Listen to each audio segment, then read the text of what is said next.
ত্রয়োদশ জাতীয় সংসদ নির্বাচনের জন্য ৩০০ সংসদীয় আসনের সীমানা পুনর্নির্ধারণ করে গেজেট প্রকাশ করেছে নির্বাচন কমিশন। বৃহস্পতিবার সন্ধ্যায় ইসির এক বিজ্ঞপ্তিতে বলা হয়, ৩০০ সংসদীয় আসনের সীমানা পুনর্নির্ধারণ করে গাজীপুরে একটি আসন বাড়িয়ে ৬টি এবং বাগেরহাটে একটি কমিয়ে ৩টি আসন রাখা হয়েছে। বিস্তারিত জানাচ্ছেন সাজিদ সরকার। ত্রয়োদশ জাতীয় সংসদ নির্বাচনের জন্য ৩০০ সংসদীয় আসনের সীমানা পুনর্নির্ধারণ করে গেজেট প্রকাশ করেছে নির্বাচন কমিশন। বৃহস্পতিবার এ সংক্রান্ত একটি প্রজ্ঞাপন জারি করে কমিশন। প্রজ্ঞাপনে দেখা যায়, গাজীপুরে একটি আসন বেড়েছে আর একটি কমেছে বাগেরহাটে। এর আগে ২৪ থেকে ২৭ আগস্ট প্রস্তাবিত নির্বাচনী এলাকার সীমানা নিয়ে দাবি, আপত্তি ও আবেদনের উপর শুনানি শেষ করে কমিশন।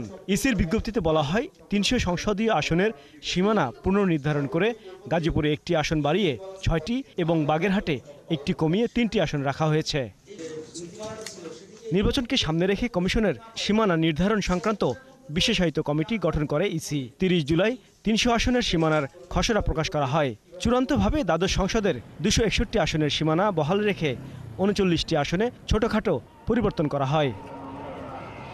সংসদীয় এলাকার সীমানা নিয়ে দাবি বা আপত্তি জানাতে ১০ আগস্ট পর্যন্ত সময় দেয় ইসি। এ সময় ১৫০০-এর বেশি সুপারিশ জমা পড়ে কমিশনে। সবগুলো আবেদন নিষ্পত্তি করে চূড়ান্ত সীমানা ঠিক করল নির্বাচন কমিশন। সাজিদ সরকার, ৭১, ঢাকা।